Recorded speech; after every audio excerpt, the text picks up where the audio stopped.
আসসালামু আলাইকুম রহমতুল্লাহ। শুভ সকাল প্রিয় গায়েস, কেমন আছেন? আশা করি সবাই ভালো আছেন। আল্লাহর অসীম রহমতে আমি ভালো আছি। তার আগেই বলে দিচ্ছি, আমার এই চ্যানেলটি নতুন, সবাই আমার পাশে থাকবেন প্লিজ।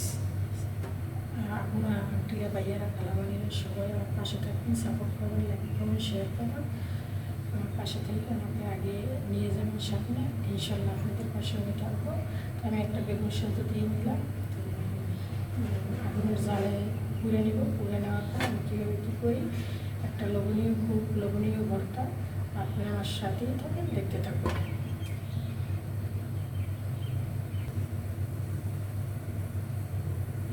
বেগুন পোড়ানো হয়ে গেছে, দেখেন, ঠিক আছে। একটু এই যে অনেক সুন্দর করে পুড়ে নেবেন। আমি এই যে সুন্দর করে পুড়ে নিয়েছি, একটা এই যে বাটিতে নিয়ে নিলাম। এদিকে আমি শুকনো মরিচ তেলে দিলাম, বাকিটা দেখতে থাকুন। এটা কিন্তু সরষের তেল।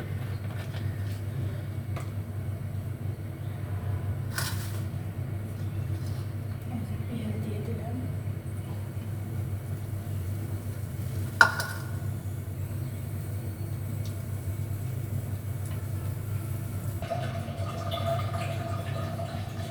এই যে দেখেন বেগুনটা আমি হাত দিয়ে অল্প পানি ছেড়ে দিয়েছি, মানে হাতটা একটু ভিজিয়ে তারপরে বেগুনের উপরের সোনাটা নিয়ে নিয়েছি। নিয়ে এখানে দিয়েছি রসুন, পেঁয়াজ, মরিচ, মানে এগুলো সুন্দর করে ভাইজে নিয়েছি। নেওয়ার পরে এখন এটা মনে করেন এখানে দিয়ে দিন। আপনি ইচ্ছে করলে কাটা দিয়েও দিতে পারবেন, ইচ্ছে করলে নাট দিয়েও দিতে পারবেন। তারপরে আপনি সুন্দর করে এটা সেট করে মিক্সার করবেন।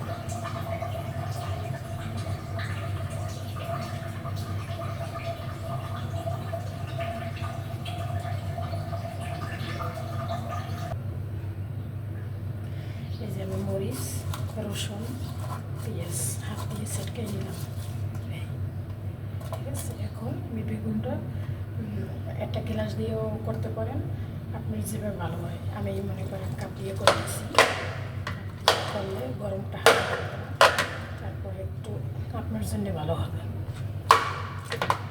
আপনারা গ্লাস দিয়েও করতে পারেন, আপনি মগ দিয়েও করতে পারেন, স্টিল গ্লাস দিয়ে যেভাবে আপনার ভালো হয় সেভাবে করতে পারেন, কোনো সমস্যা নেই।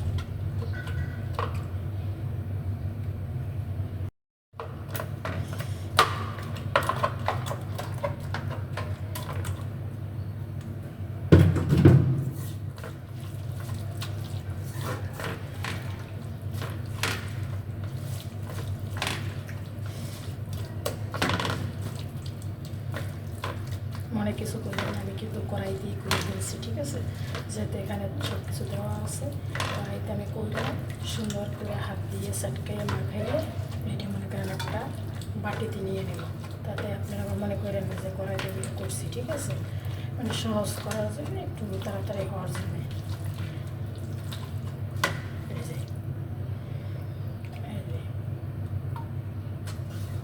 এটা আপনি বানালে কিন্তু আসলে পাতিলে ভাত মানে যা রাখবেন তা কমে থাকবে, ঠিক আছে। খুবই লোভনীয় একটা ভর্তা, ঠিক আছে। কী কী দিয়েছেন তো মনে আছে, ভিডিওটা দেখবেন আর এভাবে সুন্দর করে বানিয়ে নেবেন। আর কমেন্টে সেকশনে গিয়ে জানাবেন এটা কেমন কী হয়েছে বা কীরকম আপনার কাছে লাগছে। অবশ্যই ভালো লাগলে লাইক কমেন্ট শেয়ার করবেন, আমাকে জানাবেন। আসসালামু আলাইকুম রহমতুল্লাহ।